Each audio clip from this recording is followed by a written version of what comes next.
Welcome to David and David on Real Estate. Join us as we explore the ins and outs of the real estate market.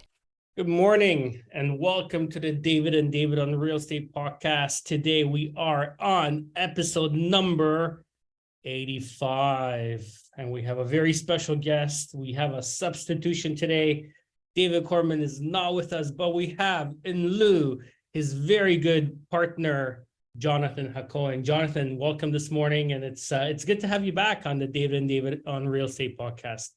It's kind of like when you go to see Donny Osmond in the Technicolor Dreamcoat, and Donny is not performing today, and in his place is his sub. So I'm going to try my best to sub for Donny Osmond here, but really appreciate you having me on bright and early in the morning. It's an exciting time. It's springtime. I'm ready to go. It's sports season. So real estate season, David, let's do this, buddy.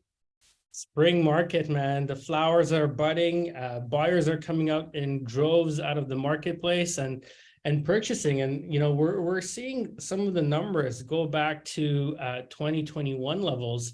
Inventory is still extremely short, but we're seeing multiple offers across all price segments up until that $2 million price range. And in fact, I've been hearing that in certain pockets, we're even seeing multiples in the $3 million price range as well. So, and it really comes down to the fact that there's very little inventory out there, not a lot to choose from. And, you know, buyers and everybody has really believed in Canadian real estate. So they're buying, they're a buyer, and it's getting really busy out there, Jonathan. I can tell you, you know, us being based in Ontario, Canada, that we've had a particularly hard winter this year. I would say, David, it's been one of the hardest ones I've seen in quite a while, just as far as length of it, snow dumps. And this psychologically affects buyers, sellers, as far as wanting to deal with real estate. And I just came back from a trip in Arizona. It was 77 Fahrenheit, wearing T-shirts every day. I noticed something very interesting. As soon as the Blue Jays start playing, they just had their first home game recently. People are going out into an open dome. They're driving with their cars with the windows down. They're wearing T-shirts again. Their winter jackets are put away. They're wearing sandals. They're feeling really good. What do they want to do? I think it's time to buy real estate. They're getting really excited. They want to go to those open houses. They want to go buy new construction. I could tell you my phone's been ringing off the hook for pretty much the last 3 weeks or so. And it's across all segments. It's buying new construction, a ton of assignment deals. I get an assignment deal at least one a day right now. It is literally pouring in. People buying need status certificate reviews right away because they're taking offers. And can you review it? I got to put my offer in by 7 p.m. Can you review it for 2 p.m.? The spring craziness is here. I think people have accepted where the mortgage rates are at, and they need to buy. They need a place to live. And so it's a really exciting time to see that our economy is flushing again with real estate. It really is. And, you know, Jonathan, David and I talk about the cyclical nature of real estate quite a bit. We're on episode 85. So we've been doing these for almost 2 years. So, you know, we've seen quite a few cycles. But I think it's much deeper than that this time around. I think look what's happening with the SVB Bank in the United States. Look what's happening with, you know, some of our monetary policy. Looks what's happening with China and Saudi Arabia and India in terms of creating their own currency and wanting to step away from the US dollar. This is all creating another really strong reason why people are believing in real estate as a hedge against inflation. You know, what is the dollar really secured against? You know, before in the 1970s, it was secured by gold.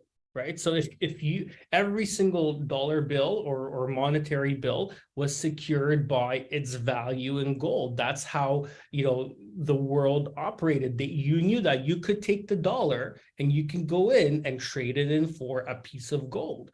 Right. When they took the dollar off the gold standard and started printing more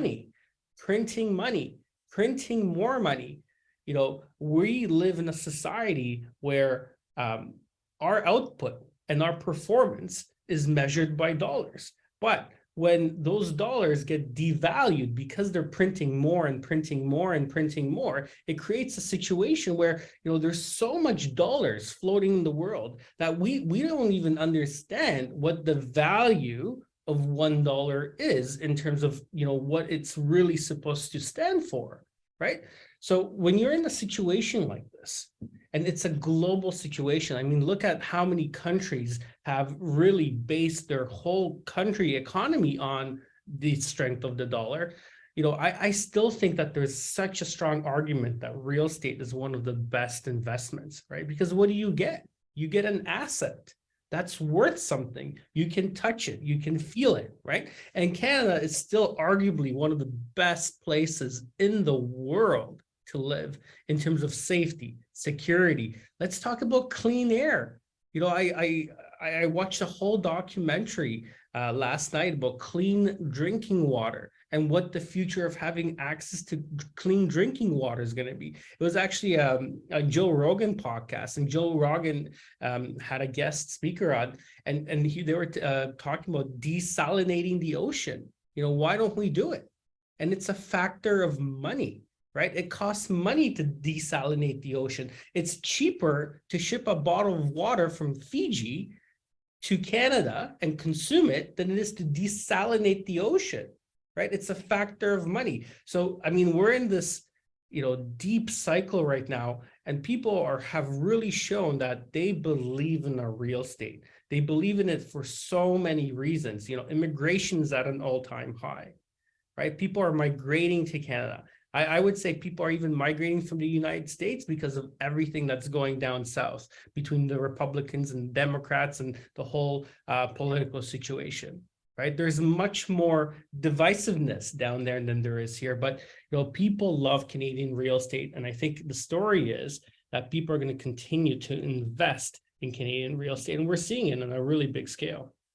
Well, you just said a mouthful there. And so many things pop in my head as you talk about this. I love it. I love the exchange of ideas. And I got to tell you, first of all, Zachary Rain from Rain Finance was a guest recently on my podcast, The Chosen Life. You can see the logo back there. Launches every Monday. We talked about the fact that Canadian banks are safe. That's one of the attractive things about Canada versus US banks, because, you hear about 2 US banks falling recently, and all of a sudden I get calls from clients. Is my money safe in the bank? What's going on with Canadian banks?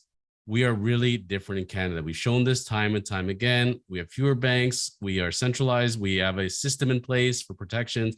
It is much different in the United States. That's a very good feeling right there in itself. I saw a little trinket on your arm there as you were talking before, and it made me think, because today's a double taping day for me. I'm bringing in a watch blogger, and we're going to be talking about the 2023 Watches and Wonders show and all reviewing the Rolex launches. The Rolex had a lot of launches recently, and we're going to be reviewing them. Why am I telling you this? Because up until recently, even today, it's amazing, when we went at the pandemic times to where we are today, with inflation and money, people are saying, I'm smart about this. I'm going to hedge my money. And they put their money into watches, Ferraris, sports cards, memorabilia. They said, these are safe bets. And I can't tell you how many real estate investors that I know were laughing at this, saying, these fools. Like, okay, maybe your Rolex, maybe, but this is not something you should be considering a hedge for money. It's real estate in a big picture. Do not go spend $100,000 on a Babe Ruth, autographed picture of baseball. Put it as a down payment towards a condo, rent out that condo, hold on to it. And so whatever it is, we've been talking about this over the last, 3 years or so, but reality is money sitting in a bank making 0.1% interest. It's much better off to put it in a tangible good, but real estate always comes back to it. There's only so much land to go around. There's only so much housing to go around. You can look it up, the immigration numbers, especially in Canada, in main areas like Ontario, in Toronto, in Vancouver, Montreal. The demand is going to be growing over the next few decades, and there's only so much housing to go around. The smart people are the ones that are able to tuck away that money, put it into real estate, and hedge it that way. Everybody I know that's in Wall Street, Bay Street, that's into, investing in stocks, the stock market, bonds, etc., they also own real estate as well. So in a perfect world, it's nice to have a nice portfolio, But, having real estate in it, those are the ones, David, I would tell you is a difference between the millionaires and the millionaires. The people that I come across my desk every day as clients or prospective clients, the ones that are truly the uber wealthy, they always have one thing in common. They bought real estate at a young age and sat on it. Yeah, absolutely. You mentioned watches, Jonathan. I was just going into my eBay account actually the other day, and I looked at my watched list, and there was a Rolex Presidential in rose gold, and I looked, and the price was $32,000 US, and I'm like, oh, maybe I can buy it now because I know that watch is probably close to $100,000 today, right? And that just shows you, what happened with these prices over the last, I would say, about 4 to 5 years. These prices went astronomically up, and it's everything that you said. It's a hedge against inflation. People that have money are purchasing these goods in droves. Ferrari prices have gone completely insane. I was looking at a 458. It's one of my dream cars. I was on the Chosen Life podcast, and I think I mentioned that when we were taping. And the prices have almost doubled. A really nice condition 458 is selling for almost $400,000. It was $250,000 pre-pandemic. I mean, that's a huge jump. That car brand new was, I think, for $220,000. So if you bought a Ferrari brand new, you kept it for 10 years, you made 1x on your money, 2x on your money. You doubled your money over the last 10, 15 years with that car, and you enjoyed the car. Show me another place other than real estate where you can make those kind of returns.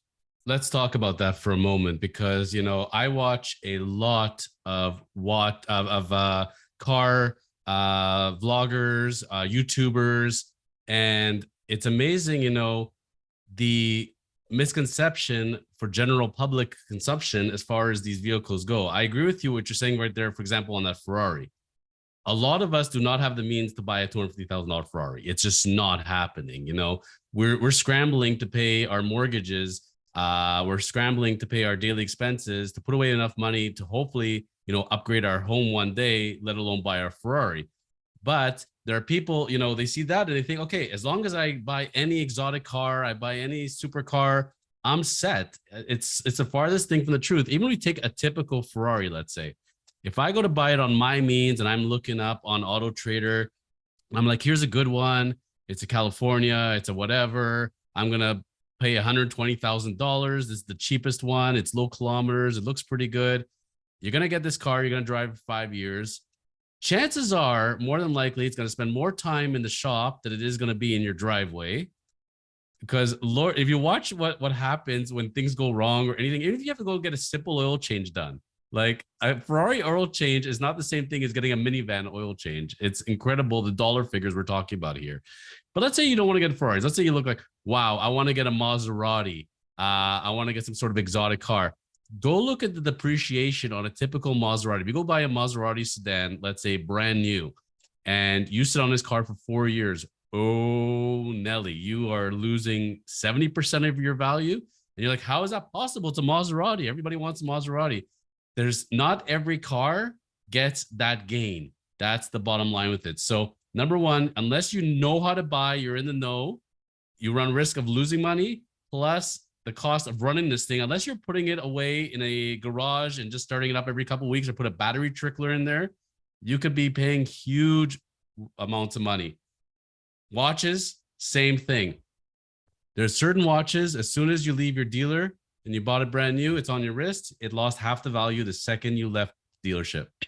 I love IWCs, I love Breadlings, but only certain models are the ones that are the collectible ones. Otherwise, you go to spend $15,000, your watch is worth $8,000 right now. Everybody watches Rolexes, for example, and they watch Ferraris and think, oh, this must be across the board, Did you catch, by the way, the Rolex launches? Because I did not. No, I'm actually curious to go see. Oh boy, okay. So the one, I'm going to spoil it for you. So they came out with a day-date Rolex, okay, the president, but it's got like a puzzle pieces on its dial. But where you have the day date, it's not a date. They put emojis and positive messages.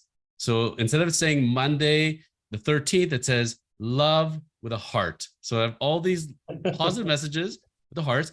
And instead of having the numbers or the indices, they're gems, rubies. So they don't even list the price. You're gonna have to be on a special list. Only real special exclusive people are gonna get this thing. Most are gonna consider this very ugly. It's probably gonna be like $200,000, and you can't get it anyways. And if you were lucky enough to get one, you put it away. This thing is only going to go up in value, guaranteed, because of the collectible part of it. It's probably going to be a one-off series, anyways. But you have to be able to be that. Like somebody who wants a collectible Porsche, for example, generally, or a collectible Ferrari. You come in, you've never bought before. They don't know you. They're not handing you the collectible model. They're like, okay, sir, we need to build a history together. You need to buy a base model. Then you need to trade up. Then you need to trade up. I need to see history with you for a while. Then we'll put you on the collectible. So it's funny. To make the money, you got to spend the money. And if you want to make the money on a $250,000 car, you better have bought 5 cars before. If you want to buy that $200,000 watch, back in the day, you have to have bought like 10, 20 watches with them. Now, that doesn't even matter anymore. Unless you're a media influencer, unless you're really high up in the business world and you have connections, you ain't getting on that list.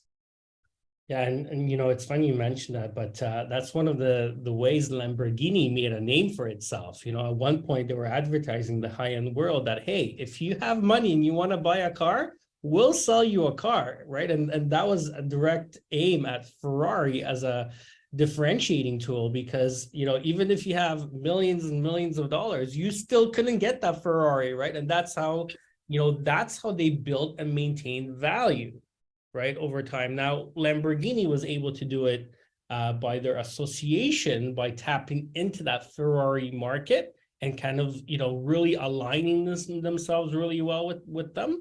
And they're holding, but I don't know how long they're going to be holding for. But I think the message here, Jonathan, is, real estate is not the same, right? Real estate is not the same. I think the message here is that if you buy real estate, it doesn't matter what you buy, and it's going to help you hedge against inflation. It's going to give you a place to live. It's going to give you safety and security. When you look at this Maslow's hierarchy of needs, it's up there. You need a place to live. It's tangible. It's in your life. It's serving a purpose, and it's a great way to force savings and to save money and to create generational wealth, right? But all these other things we're talking about, like, you really have to know what you're buying.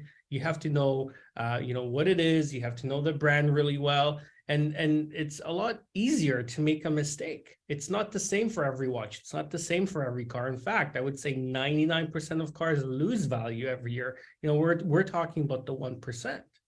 Even Jerry Seinfeld got caught up with a fake Porsche drama in a lawsuit. So, even he has his people, and, you think you're buying a modified, restored, whatever. It's not always the case, folks, and that's a scary thing. I've been in the auto shops and I've seen what it's like to restore and finding parts, etc. Same thing with watches. If it's a crooked watch dealer and you're buying on a resale market, they know how to open up the watch, pull out the movement, put out an exact replica movement, and they took out the movement that's worth thousands of dollars, put one in that's worth $100, and otherwise it's a real watch and you have no idea. It looks like it's moving, it looks like it's sweeping, but it ain't the same. So that's where you got to really know what you're buying, where you're spending. You hear about in London, England, people ripping off watches from tourists. People finding that in nightclubs. They're looking at social media influencer accounts, following them where they're going, ripping them off. It's a scary, scary world out there. So you just got to be smart about it, protecting yourself when you have those kind of luxury goods. And especially if you're saving your hard-earned dollars, don't get ripped off. Think about where you're buying, spend the extra $500, spend extra $1,000, whatever it is, but buy from somebody reputable that versus meeting a guy in the Starbucks at midnight and thinking you're getting a deal. Yeah, and I mean, you gotta follow the same rules you do when you buy real estate. You gotta get the watch checked out. I always whenever I buy anything that's used, I always, meet at a very reputable jeweler, give them the watch, have them open it, have them look at it, have them appraise it and issue a certificate of appraisal, because I have all my watches insured. If somebody walks up to me on the street and wants my watch, I'll take it off my hand, give it to them, because it's full replacement value, no deductible. So the next day I get a check from my insurance company, and that gives me the confidence to wear it, to enjoy it, to travel with it, knowing that it's fully protected. And I encourage anybody listening to do the same. I gotta tell folks, I've seen David G at many of a party, and I've asked him for his watch, and he always told me no, actually. So I don't know. Maybe I wasn't threatening. Maybe I wasn't. There was no gunpoint or knife point or no undue pressure. Maybe a butter knife at best. But I can tell you, a good friend of mine who actually was very PO'd recently. We're talking about the value of homes and building generational wealth and the hierarchy. Is my good friend Dan Milstein, the hockey agent over in the NHL. He represents a lot of the Russian-born hockey players, and he was big on social media. And I got a call from Dan on a Saturday afternoon, not that long ago, and he says to me, "Jonathan, I'm really pissed off." And I'm like, "What's going on, Dan?" He goes, "Your country is loony. You live in a country which is built on immigration. It's, if you think about everybody you ever meet in Canada, in Toronto, Ontario, BC, chances are they came from some sort of immigrant family. So this country was built on immigration. So you have this country that is supposed to encourage immigration, encourage wealth, encourage brain power to come to your country. But yet my clients who are not Canadians, but working here, are not able to buy a home. They signed a 3-year contract for millions of dollars. They want to go buy a $5-7 million home, but your country, your government, in its wisdom, has told me that no, you cannot buy a property here. Until now, it's very interesting, David G. When you come up with rules and guidelines, you slap it together at the last minute, throw it at people, see if it sticks, realize, gotta grab the liquid paper. This is where we're at right now in real estate and foreign buyers and Canadian government trying to correct one of its many boo-boos. Yeah, and that announcement happened recently. I think it was just, was it at the end of March or the beginning of March that they announced some amendments to the foreign buyers ban, and formally that's called the Prohibition on the Foreign Purchase of Canadian Real Estate Act. To put this thing in perspective, us as lawyers, we talked about this. I know you guys have talked about this on the show before. We've talked about it on The Chosen Life, but we're hearing, in 2022, we're hearing through the spring and then the fall, this prohibition's coming. Stay tuned. We're going to send you details. We're going to send you details, and we're waiting. We're like, okay, maybe this thing is not going to go through. All of a sudden, they kind of slide in the regulations. I believe it was December 21st of 2022. So the last second, with a week to go, they tell us, by the way, here's the exact rules on who's allowed and not allowed to buy property. And one of the big ones is the foreign workers. So people that are currently working in Canada, plan to work in Canada, they're not Canadian citizens or permanent residents, but they do have a work visa. Under those rules that got slapped together at Christmas time last year, they said you had to have worked in Canada 3 out of the last 4 years. You had to have filed your taxes here 3 of the last 4 years before you make the purchase. So who the heck is going to qualify for that? So one example I gave was Toronto Blue Jays. They signed a pitcher, Chris Bassett. They gave him a 3-year, $60 million contract. So he's got this US dollars, by the way. So he's got the 60 million US. He's like, all right, I need a place to live. You know what? I'll buy a cheap house for me, $5-7 million bucks. Why not? He's not allowed to buy it under those rules, the way they were set up. And explain to me how, keeping somebody, bringing their money, raising a family, putting their kids in school here, how that makes any sense whatsoever, and this is where we kind of hit this wall. And what I was saying was, if I was the government and I'm going to do this, I'm going to do something very, very simple. My ban is me, and I'm going to go according to what they want to do. It's only very simple. It's going to be in Toronto, Montreal, Vancouver. It's going to be condominiums, and it's going to be up to, let's say, $1.5 million. That's it. Those are where you're going to put your ban. Otherwise, every other property every other city, every other province is open season, because this is all we're really trying to control here is in these major markets. As far as if we're in Newfoundland, New Brunswick, Saskatoon, why do we not want foreigners working there, buying properties to live in, David? I mean, that's the $1 billion question, not even the $1 million question, but the $1 billion question, right? I mean, when this was announced, the whole idea behind this was to control the market and to allow the local people here that are, really hard at work, that are going in and struggling to make ends meet, the first-time home buyers, and the group of Canadians that, want to attain the dream of home ownership, a pathway to make that happen, right? That was really the fundamental reason behind introducing this foreign ban.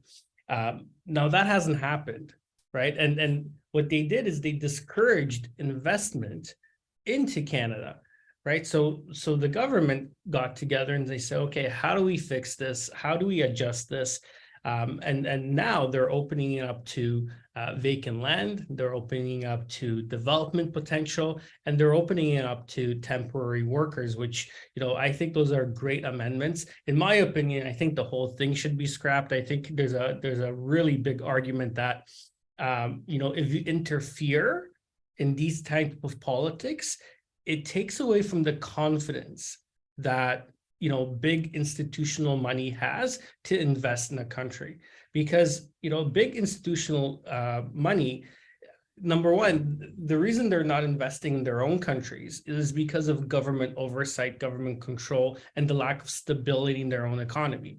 The government in certain countries, certain regions can come in and say, hey, we're making these changes. If you have this much money in your account, we're taking it, we're increasing taxes, and there's a lot of instability. So when this happens, that money, the smart money, looks for more stable economies to invest in, right? What our government did is they did exactly the same thing that all these other countries are doing in terms of taking away from confidence that these people have that, there's going to be a free market economy that's stable that they can invest in. Because now the government has come and said, hey, we can make these changes if we want to, right? And if I'm an institutional player and I have, billions of dollars, I have to think 3 times, like, do I really want to invest there if the government's making these type of rules? If they banned foreign buyers yesterday, what are they going to do tomorrow?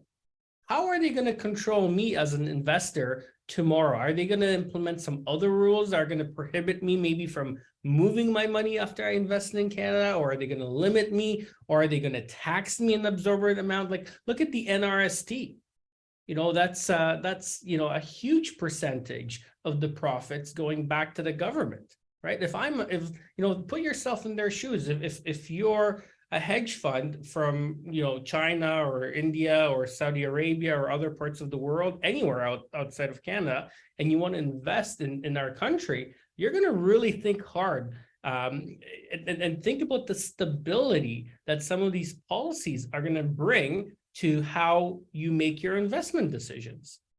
If you want to get your mind blown, I've read before, and these are all rumors, thank goodness, but the idea is, imagine in Canada, the way to solve this is residential properties. The only way to buy a residential property is for your primary use.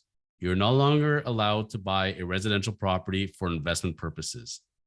Oh boy, like now we're not allowed to even invest. And, they think that all of a sudden that's going to create a thing where the prices will drop, it will be more accessibility to properties. It's going to take a lot of people out of this country, take their dollars. They're going to go invest in other countries. They're going to do this regardless. They're going to invest in other countries, and the other countries are going to benefit from it. And we're going to lose these savvy people. This is supposed to be a land with freedom and rights, but we're definitely going in that direction. That's where I was going to say, Justin, I think it's time. Go off to the sunset, go practice yoga at a retreat, go take your selfies. Let's bring in some people that care about business and making money and getting the economy going. Because remember, for everybody who's got a job, when you're working for somebody, your somebody has to keep the operation going. If you're that operation, they're saying, this is not tax-wise smart for me, I can't buy real estate for my business, I'm out of here. There's no jobs. We need to encourage jobs for incomes. That's a smarter play. When they put together this foreign buyer ban, this prohibition, I think they were watching, movies from the 1930s on prohibition of alcohol. And they're like, oh, that's a good idea. But yet we now legalized cannabis, marijuana. Let's legalize real estate as well. So they slapped together these regulations at the last minute. I don't know who got consulted with it, but immediately us as real estate lawyers, we saw so many holes in this thing. They were like, what about this situation? What about that situation? This is not really captured. Oh boy, and it started to come out in the media more and more. You can only have a 3% interest in a corporate holding. So as long as you had a 3% or more interest, you're a foreign buyer. So a Canadian owns 97% of the company. 3% is foreign, is now a foreign entity. Like that was absolutely mind blowing right there. In a property that's vacant land, mixed use, there was a ban on that. So somebody who was going to develop the property and do a multi-unit structure can't do that anymore because that was technically prohibited. And so with all these complaints running through, they slid through in March, or I believe it was early March, these new amendments. Let's go one by one through them. And they don't fix everything, but they're in the right direction. Like, first of all, that foreign worker thing. Before you have to work 3 out of the 4 years, file your tax 3 out of the 4 years. Impossible to meet. Dan's clients, Dan Milstein's clients there, they just signed a big contract with the Maple Leafs, the Canadians. They're not able to buy their home. Chris Bassett can't buy a home. Why is prohibiting someone to buy a $5 million home helping anybody, really? Like, that's not helping a first-time buyer. That's not helping the value of properties. These homes are going to be purchased by upper-end income people regardless. So government said, okay, we're hearing you on this. We want to encourage workers to come in and be able to own homes. That's fair. So we're going to make a couple of amendments here. So first of all, they can only do one purchase during this ban. So David, if you bought a home as a foreign worker and you're allowed to buy this home, that's fine. But then keep in mind that when you sell that home, you can't buy a second property during the ban. And we don't know when. Now we knew the ban is going to be 2 years from January 2023. We don't know how much longer it's going to go on for. But the change is that as long as you have 183 days or more on your permit from the date of purchase, you can go ahead and do your purchase. You're good to go. So you have a work permit. You got 300 days. You're here for almost a year, 2 years, whatever it is. Regardless of how long you've actually lived here, how long you filed your taxes, you are now as a foreign worker able to purchase a property. But with a little caveat there, this is the Canadian part side of it. Depending on what province you're in, even if you're allowed to buy, you may still fit the NRST. You may still have to pay the foreign buyer tax, depending on which province you're in and what the rules are. But as long as you meet the criteria, you can apply for it back afterwards. Crazy. So I think that was a great change there. And, this is not just athletes. This isn't just baseball players and hockey players. The example I give of, you want to bring, let's say, doctors and surgeons, accountants from other countries. Like, this country was built on immigration. It was built on people educated, coming over here, opportunity to grow and have their families live here in a safe country, clean country, banking, etc. And how do you attract, for example, a surgeon from a different country and saying, we really want your abilities, and yes, we want you to live here, but during this ban right now, you're not qualified. You cannot buy real estate. That makes no sense. Like, that's very offensive to a lot of people. They're like, I'm here as a Canadian. I should be able to own real estate. So I'm glad that they fixed that part of it. That was a biggie. The second one was about the vacant land portion of it. So what was happening was, because of the mixed use, as long as it was zoned mixed use, there were people that were tending to develop the property solely for commercial purposes, or you would have commercial at the bottom and you have residential at the top, which multi-unit res was allowed to be purchased by foreigners. But if it was captured on this mixed use and vacant land, you could have been prohibited. And so there was a lot of stories like people were going to purchase land, they were going to develop, bring in money, and now they can't do it. That was a big problem. Yeah, I mean, look, there's a lot of money that flows into Canada from all over the world, and we're hearing a lot of articles and we're hearing a lot of different figures where those numbers are low, and I think it's hard to measure that, right? Because if you have a corporation where some of it is foreign owned, some of it is locally owned, like how does that get recorded? Is it really a foreign entity that owns the real estate? Is it a domestic entity? I'm not convinced that the reporting is streamlined to really account for some of those statistics or not. But my argument, and I mean, I know a lot of people from Pakistan, from India, from Saudi Arabia, from countries that are struggling with their economics. A lot of them are investing into Canada and building roots in Canada, right? So they have businesses, they have real estate back home, but they also have roots in Canada, and they have investments in Canada, and they also have dual citizenship, right? Where they're spending time in Canada. Maybe their kids are in Canadian schools and they're taking advantage of our healthcare systems, but they still have, a major piece of the pie back home, right? And how do you account for situations like that? Are they really Canadians? Are they foreigners? Are they not foreigners? Like, the lines are really blurred there, right? But for sure, these people recognize that, there's advantages to putting down those roots here in the country. So I don't know how the numbers or how the statistics account for people like that, but I can tell you there's a lot of people from India, from Pakistan that, have roots back home, have real estate, have businesses, but, they enjoy the safety and stability that life provides for them here in Canada.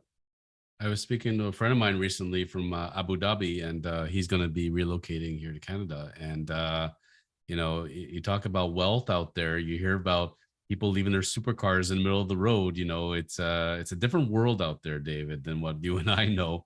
And he said, I grew up here. I was raised here, and I want the same experience for my kids. They're getting older. I want to put them in high school, and I just feel better about it. You think about, there's the economy is one aspect of it, but you touch upon the political side of things as well. There's one thing, we live in Canada, US, we agree, disagree with politics. That's one thing. But, when you're in fear of your life, your family's lives, when there's people walking up and down the street with machine guns, I can tell you, like, having traveled to Honduras, for example, and I was in the safer part of Honduras, and there's certain parts you don't go because, there's a person being killed literally every 30 minutes. That's a little alarming, everywhere. When I went out into the streets and to the towns, there are people walking up and down with machine guns all over. It's a little unnerving, and in Canada, you walk around downtown Toronto, you can walk around at 2 a.m. by the Eden Center, and guess what? You're not seeing people with machine guns for the most part. It's relatively safe, and there's a big value in that, and being able to raise your families that way. So people consider all these factors, certainly. And then I think the government has to consider, we need to encourage people with education, to encourage people with money, and we want them here because that's how our countries are built. I mean, I was looking at the background there at Sutton Summit, the sign we had recently, your awards banquet, and think about, I know a lot of the people there, everyone there, obviously, and think about all the realtors at Sun Summit, where they were born, where they were raised, where their families are from, cultures, religions, languages. Like, it's a mixed bag. Same thing at Kormans LLP, our law firm. And if you don't have immigration, you're not encouraging people to come here, we don't have the people that are sitting in our offices today. I wouldn't be here right now. I was born here barely, but my family all came from a different country, and English was not my first language. And it's amazing, how many of us have that same story, and then our kids become the second generation, third generation, etc. But I think the government again has to wake up on this, and also they got to talk between themselves, because it's embarrassing when you change regulations and you're saying, okay, I'm allowing you now in Canada to buy this property, foreigner, you're okay, you meet the criteria. But then, you look at the provincial side, and then you're like, okay, you're in Ontario, but guess what? You're still considered a foreign buyer. So now you're paying a 25% premium. That's a tough pill to swallow. And it was really silly when Ontario announces that they raise their tax from 20 to 25%. And literally the next day, the Canadian government comes out and says, oh, by the way, we're also banning foreign buyers. Like, they're not talking to each other. And that's where, David, there's a lot of threats under this foreign buyer ban saying, if you aided and colluded with them, whether you're a lawyer, a realtor, an accountant, anyone at all, the mortgage broker, you're going to get hit with a penalty up to $10,000. We can take the property, we can seize it and sell it.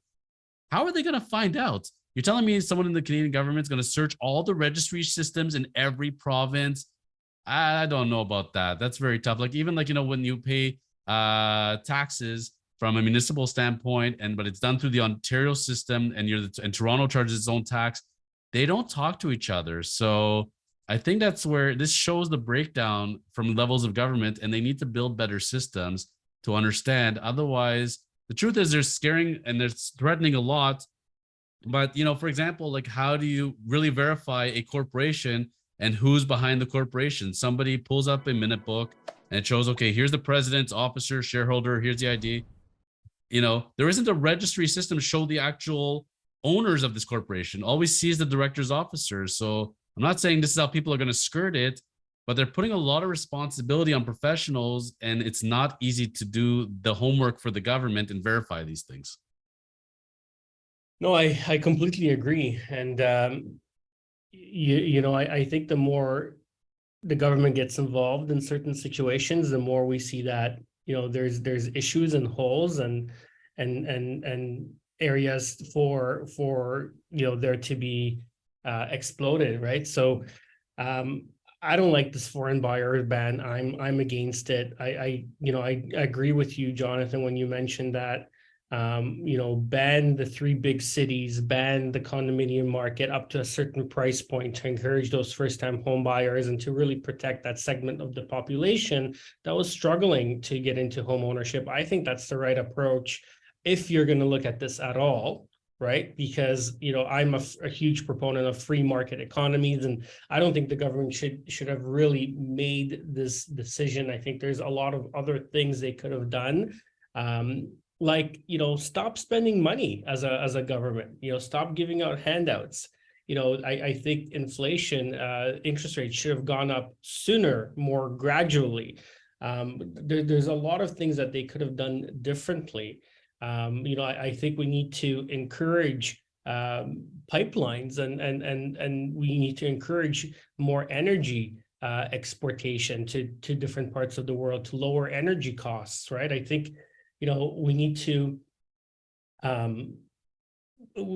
lower development costs, right? Like the provincial government wants to build 1.5 million new housing starts by 2031. How are they going to do that? And I heard the minister speak the other day, and he's like, "Oh, great news! We're going to freeze all 74 levies when it comes to development. 74 different levies, and they're freezing them." That's their solution. Well, why are we freezing them? Why not get rid of all of them? To encourage more building, to encourage more development. Jonathan, you know what the costs are when it comes to severing a lot? What the severance costs are, like roughly in the municipality like Mississauga, they're north of $100,000 per lot. Like, come on, guys. Like, you guys want to talk about inflation? You guys want to talk about contributing to the costs, right? I mean, everybody wants to make a little bit of money, right? Look at wood prices. Look at labor prices. Look at these development charges. If you look at all the ingredients of what goes into building a house, and you start extracting, how much does concrete cost, how much is the land, and that includes all the development charges, how much is the wood framing costs, right? And then why is the wood framing cost so expensive? Well, how much does gasoline cost? Look at the price of gasoline and let's extract that. How much of that is taxes, right? Look at the labor costs. Why is labor so expensive? Well, these guys need to make a living. They're out there working 14-hour days in the sun, right? They need to be able to provide a life for their 2 kids and the wife that's at home, that's sitting, that's waiting for them to come home. And it's a hard winter that just passed by. And you got to do this in the freezing cold, and then you're going to do it in the heat of August. And there's only so much laborers to go around because we're not bringing enough of them. So when there's a finite amount of laborers and then demand, their prices shoot up. This is where somebody showed me one day, David. Go drive in almost any area, look at a resale house for sale that's ready-made, and look at its finishes and all that. Then go look at the cost of a nearby empty lot, the cost of the lot, and cost of replicating that home. That resale home in many cases is a steal. You're not going to be able to build it at that cost. Like, it's mind blowing how good of a value resale homes are. And that's where I'm surprised more people don't grab them, because they're like, wow, like, if I'm saying versus building my own custom place. Yeah. Yeah, absolutely. Now, with the foreign buyer ban, there's a couple more points I want to touch upon here as far as good and bad. The good, as far as increasing the threshold again to 10% ownership versus 3%. So now, to be a foreign-owned corporation or entity, it has to be a 10% or more interest. When they originally said 3% or more, like, what is 3%? Where did they come up with that number? That was a very low threshold. I thought it was going to be somewhere between 40 to 50, not 3. So again, you have any kind of foreign ownership inside of a corp or any kind of entity, you have to watch it. Now the threshold is 10%, a good thing. They did not talk about students, though. When they talked about the exceptions at the time, it was workers and students. For students, you still cannot buy a property more than $500,000. You have to file tax returns for each of the past 5 tax years and been physically present in Canada for at least 244 days in each of the 5 years before the purchase. So these astronomical numbers, no students buying, basically. You have to be here for so much time, file taxes, and even still, you can't buy a property that's more than $500,000. David, where anywhere close to the GTA can you buy a property for $500,000? Well, you can probably buy 2 parking spots. Maybe and a locker. But no, but if you think about where they're going to school, they're going in major centers. Major centers cost mucho dinero. So I'm very surprised that they woke up about the foreign worker part, but not about the student part. The student part, it's very interesting. There's a giant misconception on that. I have personally had a lot of clients that were foreign students. Their parents send them over here to study, and they end up staying here, and they end up getting jobs here because their education's here, etc. And when they don't, then they end up selling the property. But during the time that they studied here, and very often they're getting multiple degrees, not a bad thing for them to own property. And it encourages them as well to lay down roots, and then one day to take their degrees and use it to be living here. So I think we should be doing more to encourage students and colleges, universities to want to study here. Have you seen the numbers of what they pay for education compared to someone who is domestic here? It's mind-boggling what they'll pay. They charge a lot at those institutions, so they're already paying that money. I think, right?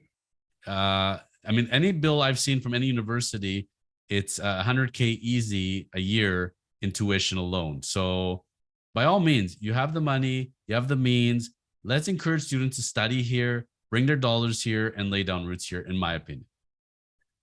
Yeah, no, I mean, listen, I'm a fan of the grassroots approach, right? So, and this feeds into it, getting the younger generation here, getting them to get accustomed to our culture, our way of life, and putting down roots here, I think is really important. It's a smart way to build the system too, because then you have less strain in your healthcare, right? Young people are healthy, they're energetic, they have a lot of years of contribution in front of them. So I think it's the right way of building the system, as opposed to encouraging people who are elder, who are closer to that retirement age, are going to need more assistance, are going to need to lean more on the system. So I think it's the right way of approaching the system. And I think, our youth is our future for sure.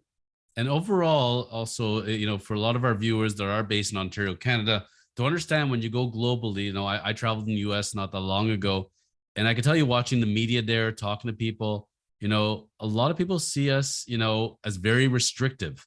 And they're saying, I don't want to live under those kind of restrictions. It seems like almost communistic. And it's that's the word that was used very often when what I saw. And that's not what Canada should be thought of globally. Like that's a scary proposition to me. We should be seen as more inclusive than ever.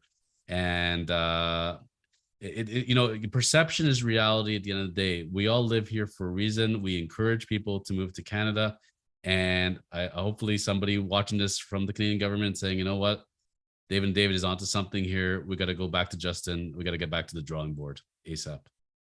Yeah, I couldn't agree more, Jonathan. It's It's nice to have that perspective on the Dave and David podcast. David and I tend to be a lot more reserved, but you know my views on this. I encourage free market. I think businesses are going to solve our issues, not the government. Money has to come from somewhere, right? So if the government's spending money, they're spending your money, right? They're not spending their own money. And this whole idea that money gets printed out of thin air, even though the governments do that in reality, it causes major issues. And our future generations are going to pay for it in terms of higher prices, higher labor costs, higher input costs, higher taxes. Like somebody is going to have to pay this debt that we're incurring, that our generation is consuming. And it's going to be our kids that are going to be paying for it. It's going to be the standard of life that our kids have. And this is something that, I'm really against, right? Under the conservative government, we had a balanced budget. Why? Because businesses were contributing to the growth of our economy. Businesses were contributing enough money that the balance book, that books balanced themselves, and we were in a situation where the government spending was equal to the money coming in, and that's a healthy way to sustain and to make sure that our future generations are protected. Jonathan, the problem that I have with what's happening right now is nobody's thinking ahead. Everybody's just thinking about, what do we do today to make our life better today? Like right now, I want my life better right this very second. Nobody's thinking about tomorrow. Nobody's thinking about like, okay, what is our tax rates going to be like tomorrow? Where are these resources coming? If we continue to print money, what is that going to look like for our situation tomorrow? And nobody's thinking about that. People are too busy with their own lives. They're too busy paying bills. They're too busy. They're in the rat race, and nobody's really having a future look at what is happening to our country right now. So I'm very concerned. I think we need to get our debt levels down. I think we need to have a balanced budget. I think we need to not rely on the government to solve our problems. I think we need to look at ourselves and look at our ancestry and the previous generation and how hard the immigrants worked that immigrated here to build the life that you and I have today. Like I look at my parents and what they did for us, for our generation. My dad, delivered pizza, delivered newspapers, worked 3 jobs. Like they had to work really hard to get ahead in life, right? And we have to go back to those grassroots approach. Hard work. Make tough decisions. Encourage business growth, encourage investment. Less government regulation.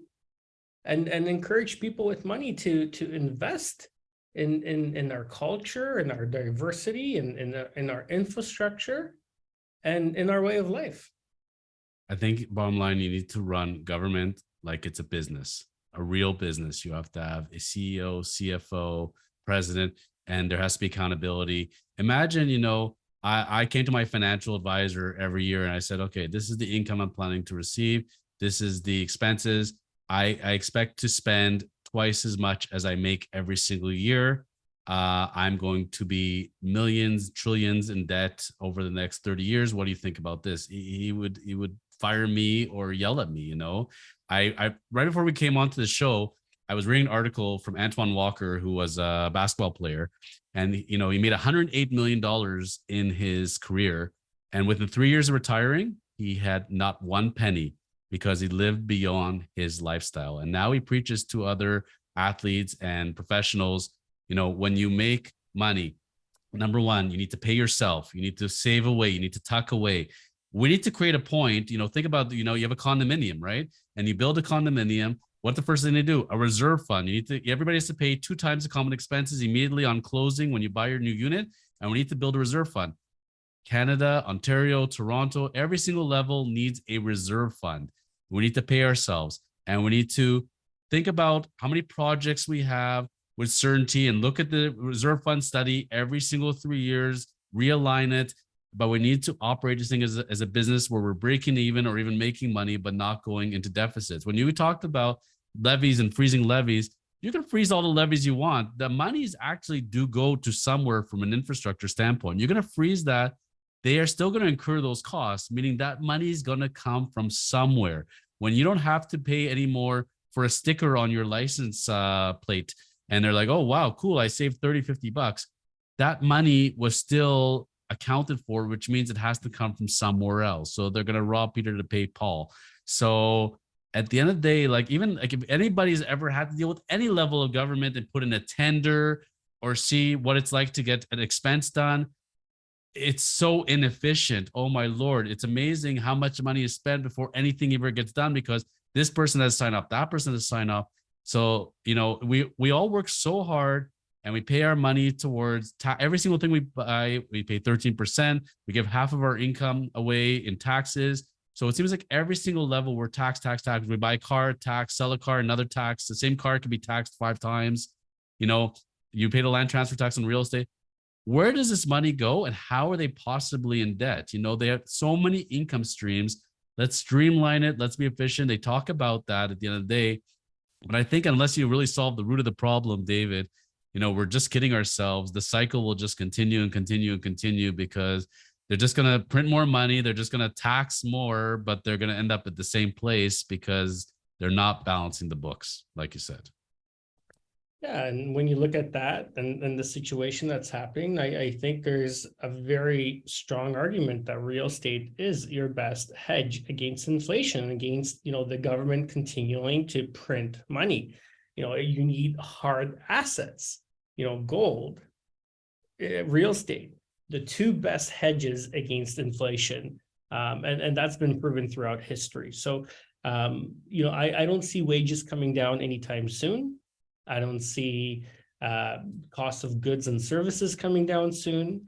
I don't see the government, you know, stopping printing money anytime soon. And by the way, the banks crashing, the SVB bank, just so people understand, to bail that bank out, the government of the United States printed more money and gave them a loan. That's what happened. Right? More money went into the circulation of the economy. And that loan is due and payable 1 year from the bailout date. So they just band-aid the situation. And I can bet you a year from now, they're going to band-aid it again and move it another year and print more money. That's how the government solves problems. So, you know, until that stops and until, you know, that changes, we're going to see inflation, you know, continuing to be a challenge. And interest rates cannot go up higher than a certain threshold. Otherwise, you know, that's going to lead to a recession, and it's going to have a whole slew of other issues. So, you know, they're going to keep us in that, you know, range where, you know, inflation is where it is, and you know, interest is where it is, and things continue to escalate in costs, in my opinion. So I think that's one of the major reasons why we're seeing a huge influx in our real estate prices is the immigration policy that we have based on our point system. A lot of money flowing to Canada. Now these people that have temporary work permits can purchase real estate again, even with the foreign buyers ban. Now corporations that have under 10% interest can purchase, according to this new amendment to the buyer ban. Now people who are developing property and buying vacant land can purchase as well. So, you know, I mean, the government has certain goals and they want to increase supply. And I think this is a good step to doing that. But in my opinion, I would completely slash the whole thing. And, you know, who knows if that's going to be on the agenda. But if the government really wants to hit those targets of, you know, 1.5 million new homes by 2031, they're going to have to lift this buyer ban. There's no way they're going to do it on their own. No, and I think it'll be gone as well. It'll be interesting to see where it's going to come. But again, while it's here, we're going to have to go on the basis that it's here, not going anywhere. So even you go to sign a new purchase agreement for a new condo unit that's closing in 5 years from now, the builder will not close with you if you're a foreign buyer, because they're saying, I don't know what the ban will be. I don't know when it'll be extended. So they're checking on those things as well. So, you know, be very careful with it. And if you are a realtor, with a client prospectively who you're not sure if they're qualified or not, if you're a person, an end user that is a foreign buyer that you think you may qualify or not, contact myself at Kormans LLP, contact David Gorski over at Sutton.